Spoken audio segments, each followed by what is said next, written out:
See you, you know. No, I can. Yes. Don't you try and hide away under a bushel. I know there's many ladies watching out there that have secret desires to become, yes, a Bond girl. I mean, let's be honest. There's been some stunning Bond girls, has there not?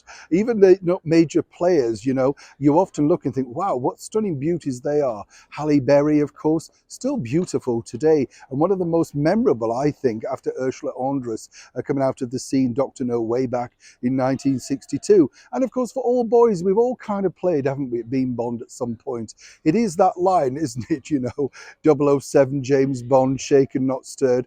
Everybody knows those lines. They are cinematic history. And more importantly, they make really going to the cinema very special. Even if you didn't necessarily like the latest Bond with Daniel Craig. He tried his best and was very successful for many people at the box office.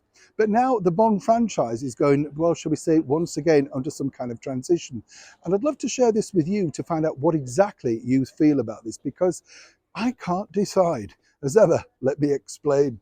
Hi, good morning. Nice to see you. How are you? Yes, thank you so much for joining me today. And Bond, as I say, it's been a creation, has it, since 1962. We told you about meeting so many of the wonderful people along the way, like Sir Sean Connery, Sir Roger Moore, people that could have, you know, sang the Bond theme. What was your favourite Bond theme? Mine veers from Russia with Love by Matt Monro through to Thunderball by Tom Jones. And of course, I did enjoy Nancy Sinatra's version of You Only Live Twice. I thought she gave a really nice special, you know, sort of performance on that. Recorded over here, by the way, in London. Yeah, not too far away from where we're standing now. That's showbiz history for you, you see. But now the Bond franchise in the 21st century has had to, well, you know, reignite itself. And because of that, it's partly owned by one of the major players in the movie business today. That's right, Amazon. And Amazon have decided to create this brand new TV reality show. Now, fear not, it doesn't mean that the person winning the show will basically become Bond. But here's what we know so far. It starts next month, and it's all about basically, you know, looking at things that Bond did, certain stunts, that type of thing, picking major scenes, recreating them with a bunch of unknowns, and guess what? You know, the usual panel voting, all of that sort of stuff, you know. Now, of course, it's very dangerous, isn't it? Because Bond is a cinematic experience, not necessarily a reality TV experience. And I think that is the bigger problem. But Barbara Broccoli, of course, is the woman in charge. Her father, Cubby Broccoli, Albert Cubby Broccoli, was the man that helped shape, create, and really put Bond on the map. And she thinks that this is going to be a good idea. I would suspect that what she really thinks is the fact that they do need the money from Amazon if they wish to continue. But the bottom line is, of course, it's the 21st century. Everything has to be reality.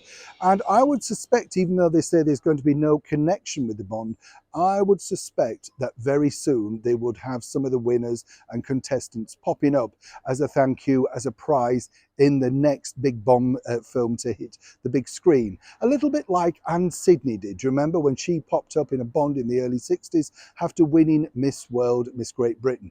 Stunning, beautiful lady, played an airline pilot, very clever move.